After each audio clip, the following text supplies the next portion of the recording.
Hello everyone, I Kuldeep Sharma welcome you all to today's session on 20 GK question specifically curated from the Hindu newspaper as well as the Indian Express.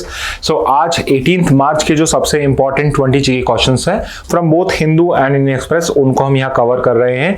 And again before you try to attempt these, पहले daily news analysis देखिए और फिर इन questions को attempt करने का try करिए. Let's look at the first question. A very simple question.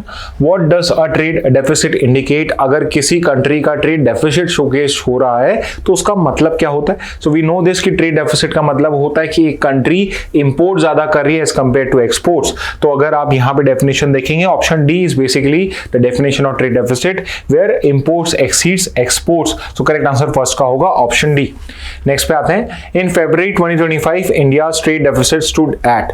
तो usually आपसे डेटा नहीं पूछा जाता है बट ये डेटा आपके लिए इसलिए इंपॉर्टेंट है बिकॉज लास्ट 42 मंथ्स का और अगर लास्ट मैं 5 साल का भी अगर डेटा देखता हूं तो अगर किसी मंथ का सबसे लोएस्ट ट्रेड डेफिसिट है तो वो फरवरी मंथ का ही है और फरवरी 2025 मंथ का है और उसकी वैल्यूएशन है $14.05 बिलियन. सो करेक्ट आंसर 2 का भी होगा ऑप्शन डी. नेक्स्ट पे आते हैं. India has a trade surplus with which of the following countries. 4 countries यहां मेंशन्ड है. आउट ऑफ द 4 3 कंट्रीज ऐसी हैं जिनके साथ इंडिया का ट्रेड डेफिसिट है बट एक कंट्री ऐसी है जिसके साथ इंडिया का ट्रेड सरप्लस है. And out of this 4 country with option B C and D specifically your China UAE and Saudi Arabia India has a trade deficit but with USA which is the top trading partner of India also we have a surplus. So correct answer third का होगा option A. Next पे आते हैं. India has a trade deficit of $85 billion highest with which country. तो इनमें से कौन सी country जिसके साथ इंडिया सबसे बड़ा ट्रेड डेफिसिट को यहां पे सफर करता है तो वो कंट्री है आपकी चाइना जिसके साथ हमारा ट्रेड डेफिसिट जो है वो हाईएस्ट है. नेक्स्ट पे आते हैं.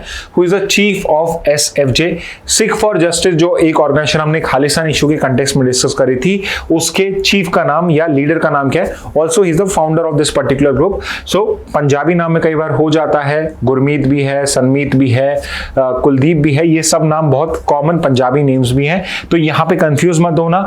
यहाँ पे Gurpatwant Singh Pannun is the name of the chief of SFJ. So correct answer का होगा ऑप्शन बी. नेक्स्ट पे आते हैं. Which military operation was conducted in 84 to remove separatists from the Golden Temple.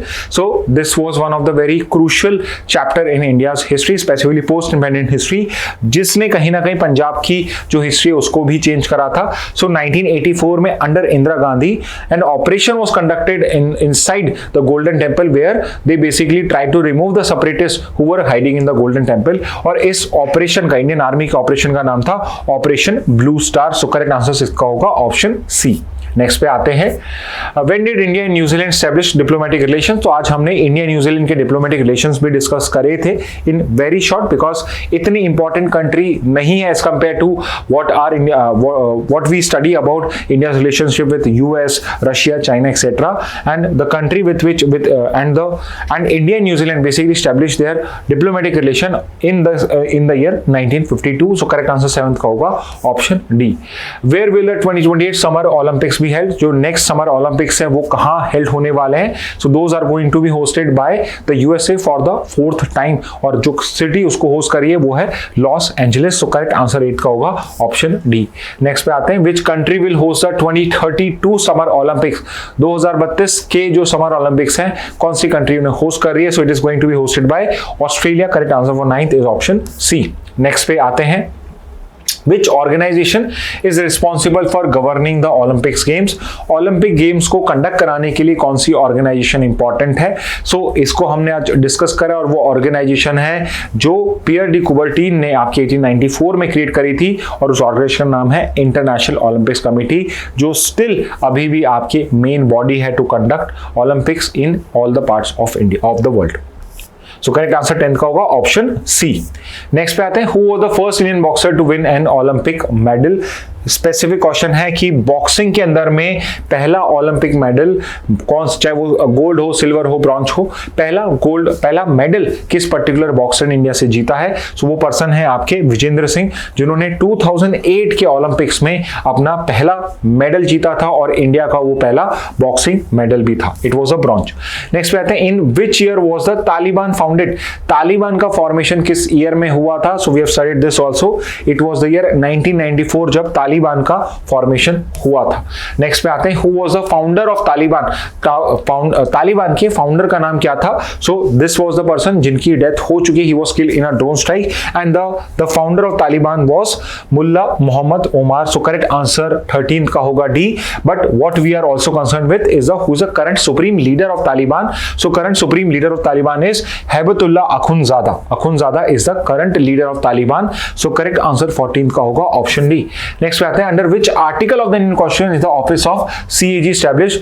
Controller and auditor general of India जो है constitution के किस article में उस ऑफिस को क्रिएट किया गया है? सो वो आर्टिकल है आर्टिकल 148 ऑफ द कॉन्स्टिट्यूशन। 15 का करेक्ट आंसर होगा ऑप्शन ए। नेक्स्ट पे आते हैं, who appoints the controller and auditor general of India. India में जो सीएजी होता है उसको अपॉइंट कौन करता है? तो he is appointed by the president of India on the advice of the central government. 16 का करेक्ट आंसर होगा ऑप्शन ए। नेक्स्ट पे आते हैं, what is the tenure of CAG. तो यूजुअली कॉन्स्टिट्यूशनल ऑफिस के सबके टेन्योर करीब करीब सबके सेम ही मिलेंगे आपको, और इस पर्टिकुलर केस में भी जो टेन्योर है just like other constitutional officers like election commission of India is basically 6 years और until the age of 65 years which is the superannuation और retirement age। तो 17 का करेक्ट आंसर होगा ऑप्शन डी। नेक्स्ट पे आते हैं, who was the first CAG of independent India। 1948 से 56 में इनका टेन्योर था, और पहले CAG ऑफ इंडिया आपसे पूछा गया है, और पहले CAG ऑफ इंडिया थे V Narahari Rao. So option B would be the correct answer. Next पे आते हैं, wheat is classified as which type of crop in India. क्या वो एक खरीफ क्रॉप है जो बेसिकली आपका मॉनसून क्रॉपिंग सीजन है?